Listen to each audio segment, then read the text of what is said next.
પણ ભોળોનાથ પૂજાય, ભગવાન શિવ પૂજાય, એની અર્ધાંગના પાર્વતી અને ઉમા પૂજાય, પતિ પત્ની બે પૂજાય એમ નહીં, પણ બેના દીકરાએ પૂજાય, કાર્તિક અને ગણેશની પૂજા થાય.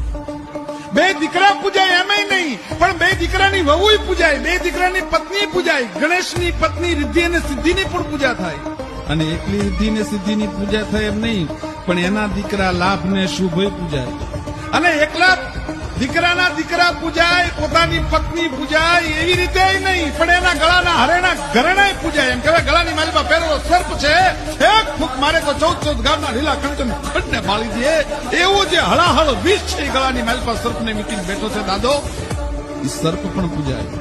અને સર્પ એકલો પૂજાય એમ નહીં, પણ જેની માથે સવારી કરી છે એ નંદી કોઠીઓ પણ પૂજાય. જેનું સમગ્રત્વ પૂજાતું હોય, જેના સમગ્રમાં એમ કહેવાય છે કે શુભત્વ અને શિવત્વ હોય, એને જ મહાદેવ કહેવાય. બીજાને